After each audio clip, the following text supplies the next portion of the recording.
eternally, not temporarily.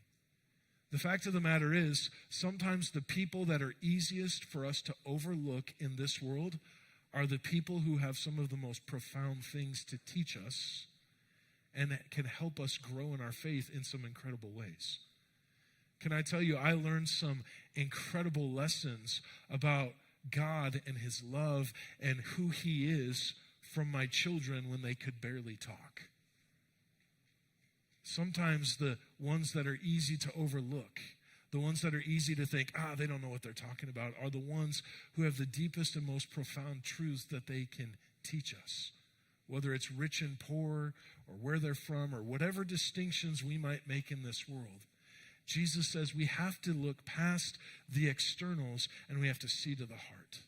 James is encouraging these followers of Jesus to move into that place, to recognize what I can see externally matters only in this world, but what truly matters eternally, I can't necessarily see from the outside. Again, the Bible reinforces this idea in many different places. I think of David as David is anointed king by Samuel. And there's this verse that many people will quote a lot of times, and it's, man looks at the outward appearance, but God looks at the heart.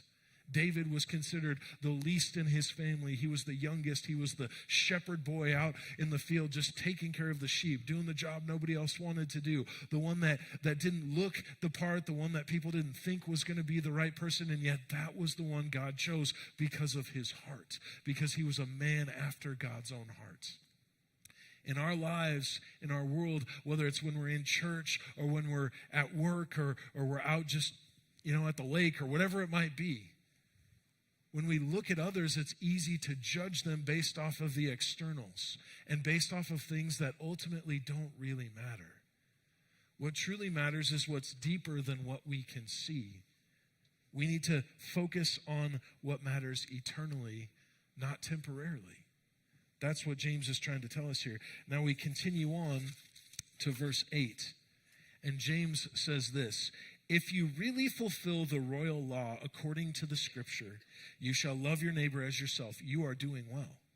But if you show partiality or favoritism, you are committing sin and you are convicted by the law as transgressors. For whoever keeps the whole law but fails in one point has become accountable for all of it. For he who said, do not commit adultery said, do not murder. And if you do not commit adultery but do murder, you have become a transgressor of the law. So speak and so act as those who are to be judged under the law of liberty. For judgment is without mercy to one who has shown no mercy.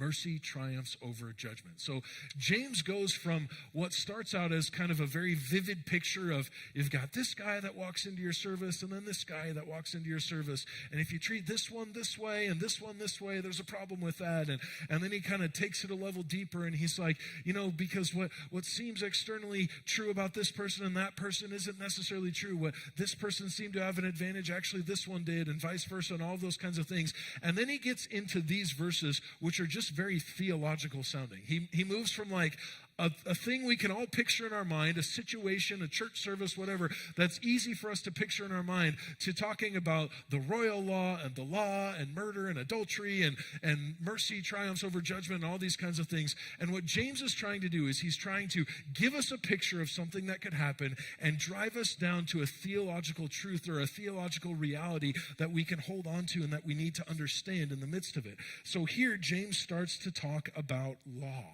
He says, if you really fulfill the royal law according to the scripture, you shall love your neighbor as yourself, you are doing well. Now, what does he mean when he talks about royal law? Well, Jesus actually quotes this law here, this idea, when asked, what's the most important commandment? Somebody comes to Jesus and says, what's the most important commandment? And he says, the most important commandment is this, love the Lord your God with all your heart, with all your soul, with all your mind, with all your strength. And then he doesn't stop there, though. He says, and the second is like it. Love your neighbor as yourself.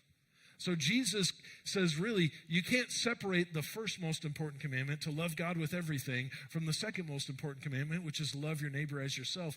And then Jesus says this, in this, all the law and the prophets are summed up. In other words, he's saying all of the laws of Scripture can be summed up in those two things. If you love God with everything that you are, and you love your neighbor as yourself, then you will fulfill the law of Scripture in those two commandments.